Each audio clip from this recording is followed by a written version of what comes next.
기도하겠습니다. 좋으신 아버지 하나님, 오늘도 저희들에게 이 아침에 시간을 허락하여 주시고 깨어 말씀으로 나아가게 하시니 감사를 드립니다. 우리의 삶이 하나님 앞에서 어떤 삶을 살고 있는지 잘 점검하게 하여 주시고 또 우리의 삶을 통해서 많은 이들에게 덕과 유익을 끼칠 수 있는 삶의 자리가 되게 하여 주옵소서. 그래서 우리의 삶을 통해 하나님의 사랑과 평화, 화해와 또 하늘의 기쁨을 누리며 살아갈 수 있는 우리 삶의 자리 되게 하여 주옵소서. 이제 말씀으로 나아갑니다. 하나님, 오늘도 우리가 마땅히 걸어야 할 길, 천국의 삶을 알아내는 귀한 말씀을 들려 주시옵소서. 우리 구주 예수 그리스도의 이름으로 기도드립니다. 아멘. 오늘 우리에게 주신 말씀은 고린도전서 11장 23절에서 34절입니다. 내가 너희에게 전하는 것은 주께 받은 것이니 곧 주 예수께서 잡히시던 밤에 떡을 가지사 축사하시고 떼어 이르시되 이것은 너희를 위하는 내 몸이니 이것을 행하여 나를 기념하라 하시고 식후에 또한 그와 같이 잔을 가지시고 이르시되 이 잔은 내 피로 세운 새 언약이니 이것을 행하여 마실 때마다 나를 기념하라 하셨으니 너희가 이 떡을 먹으며 이 잔을 마실 때마다 주의 죽으심을 그가 오실 때까지 전하는 것이니라. 그러므로 누구든지 주의 떡이나 잔을 합당하지 않게 먹고 마시는 자는 주의 몸과 피에 대하여 죄를 짓는 것이니라. 사람이 자기를 살피고 그 후에야 이 떡을 먹고 이 잔을 마실지니 주의 몸을 분별하지 못하고 먹고 마시는 자는 자기의 죄를 먹고 마시는 것이니라. 그러므로 너희 중에 약한 자와 병든 자가 많고 잠자는 자도 적지 아니하니 우리가 우리를 살폈으면 판단을 받지 아니하려니와 우리가 판단을 받는 것은 주께 징계를 받는 것이니 이는 우리로 세상과 함께 정죄함을 받지 않게 하려 하심이라. 그런즉 내 형제들아 먹으러 모일 때에 서로 기다리라. 만일 누구든지 시장하거든 집에서 먹을지니 이는 너희의 모임이 판단받는 모임이 되지 않게 하려 함이라. 그 밖의 일들은 내가 언제든지 갈 때에 바로 잡으리라. 아멘. 오늘 본문 말씀은 성찬의 참된 의미를 전해주는 말씀입니다. 성도들이 함께 모여 음식을 나누는 궁극적인 목적은 주님의 만찬을 기념하여 주님과 하나 되기 위함입니다. 또한 이것은 주님의 삶을 기억하는 것인 동시에 예수 그리스도께서 이 땅에 보여주신 그 희생의 삶과 헌신의 삶을 기억하며 동참하기 위해서입니다.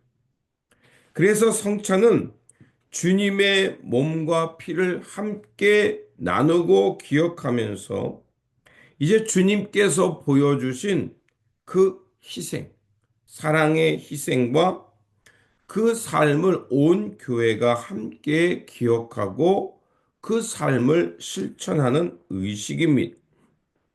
그렇게 주님의 만찬을 함부로 대하거나 이 만찬에 합당하지 않게 먹는 것은 주의 몸과 피에 대하여 죄를 짓는 것입니다. 그렇기에 주의 성찬에 참여하기 위해서는 우리가 그 자신을 잘 살핀 후에 정말 예수 그리스도의 삶을 실천하고 있는가? 주님과 바른 관계를 맺으며 내가 주님의 복음을 따라 살고 있는가? 잘 살핀 후에 참여해야 하는 것입니다. 그렇게 여기에 있는 두 가지 의미가 있습니다. 먼저는 내가 먼저 하나님과의 관계를 잘 살피는 겁니다. 내가 온전하고 합당한 그리고 주님과 친밀한 관계를 맺으며 살고 있는가. 그리고 두 번째로는 이 하나님과 즉 주님과 친밀한 관계를 맺는 이 몸으로서 성도들과 또 우리와 함께 살아가는 이웃들과 평화를 이루며 정말 하나님 나라의 삶을 살고 있는지 살피며 성찬에 참여하는 것이었습니다. 그런데 고린도 교회는 그들이 이 성찬에 참여함에 있어 합당하지 못했습니다. 먼저 온 사람들, 특별히 그 부유하고 여유가 있는 사람들은 성전에 일찍 모일 수 있었지만 가난한 사람들은 그 종으로서 주인의 일과를 다 살핀 후에 교회에 나올 수 있었기 때문에 늦게 올 수밖에 없었습니다. 그러다 보니 부유한 사람들은 자기들이 가져온 음식을 마음껏 먹고 취해버렸고 늦게 온 사람들은 먹을 것이 없어서 교회에서 오히려 배고프며 그 사람들이 먹다 나온 음식을 먹게 되었습니다. 그래서 그 그리스도의 서로의 공동체 살피고 배려하는 공동체가 아니라 가난한 자와 부한 자를 나누는 어리석은 공동체가 돼 버렸습니다. 그것은 주님의 성찬을 함께 나누는 그리스도의 공동체의 바른 모습이 아니었던 겁니다. 진정한 그리스도의 공동체는 다른 사람을 배려할 줄 아는 것, 다른 사람들을 위해서 우리가 내 어려움을 참고 인내할 줄 아는 그러한 공동체가 되어야 했습니다. 그래서 사도 바울은 다시 한번 주님의 만찬이 어떤 의미가 있는지를 고린도 성도들에게 가르쳐 주면서 함께 먹고 그 함께 공동의 식사를 통해 하나 되기 위함임을 말하며 그 가난한 사람이 올 때까지 기다리고 그들이 왔을 때 함께 먹으라고 전하고 있는 것입니다. 서로를 배려하고 기다린다는 것은 한쪽만의 이익을 위한 것이 아니라 모두를 위한 것인 동시에 그리스도의 한 몸으로서 함께 살아가는 모습이 무엇인지를 몸으로 삶으로 보여주는 것이기 때문입니다. 먼저 온 자는 나중된 자는 주님의 말씀이 있고 또 있는 자는 없는 자를 살피고 배부른 자는 배고픈 자를 배려하고 기다리는 것. 이런 것이 야말로 바로 주님의 식탁에 참여하는 것입니다. 먼저 왔다고 해서 내가 특혜를 누리기보다는 섬기고 배려할 줄 아는 것, 그런 삶이 되어야 합니다. 이렇게 서로가 서로를 위하는 식탁이야말로 주님께서 말씀하시는 그 주님의 만찬에 참여하는 것이고 그리스도를 통해서 한 몸을 이룬 공동체의 모습이며 경건에 이르는 모습입니다.